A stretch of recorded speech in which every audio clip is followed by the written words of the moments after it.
Last episode में ऐसा राज खुला के गुलाम और बादशाह दोनों रो पड़े। कुर्बान ने सुंदरी और गुलाम को एक पुरानी हवेली में कैद कर रखा है। सुंदरी को अब पता चल चुका है कि बुआ के कत्ल से लेकर गुलाम और बादशाह की दुश्मनी तक हर साजिश के पीछे कुर्बान था। बादशाह को जब सच पता चलता है तो उसकी दुनिया हिल जाती है। जिस बाप को वो अपना हीरो समझता था, वो ही उसकी जिंदगी का सबसे बड़ा धोखा निकला। कुर्बान बादशाह को फोन करता है, अगर सुंदरी और गुलाम को जिंदा देखना चाहता है तो अकेला आ। बादशाह अकेला हवेली पहुंच जाता है। सबसे बड़ा ट्विस्ट, हवेली में कुर्बान एक और राज खोलता है। वो बताता है कि सालों पहले उसने सिर्फ बुआ का कत्ल ही नहीं करवाया था, बल्कि गुलाम के वालिद को भी झूठे इल्जामत में फंसाया था। उसका मकसद था कि दोनों खंडने लड़कर कमजोर हो जाएं और सारी जायदाद उसके कब्जे में आ जाए।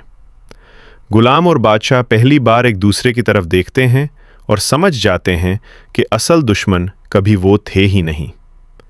कुर्बान सुंदरी के सर पर पिस्तौल रख देता है। कुर्बान, आज या तो सुंदरी मारेगी या तुम दोनों। बादशाह अपना हथियार फेंक देता है। गुलाम भी अपनी जान देने को तैयार हो जाता है, लेकिन सुंदरी अचानक कुर्बान को कहती है, आप हार चुके हैं, क्योंकि आज इन दोनों ने नफरत से ज्यादा मोहब्बत को चुन लिया है। कुर्बान गुस्से में ट्रिगर दबा देता है। गोली चलती है।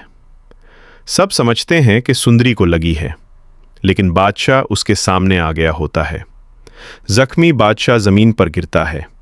वो गुलाम का हट पकड़कर कहता है, मैं सारी जिंदगी बादशाह बना रहा, मगर आज समझा हूं कि असली बादशाहत लोगों के दिल जीतने में है।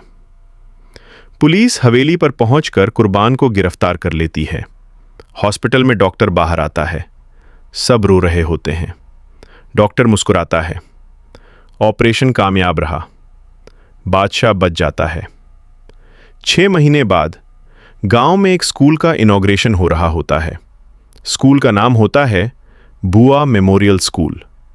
गुलाम, सुंदरी और बादशाह मिलकर रिबन काटते हैं। बादशाह कहता है, हमारी कहानी दुश्मनी से शुरू हुई थी। गुलाम बात मुकम्मल करता है, मगर खत्म मोहब्बत पर हुई। कैमरा आसमान की तरफ उठता है। OST चलती है और स्क्रीन पर आता है, कभी कभी सबसे बड़ा इंतकाम माफी होती है।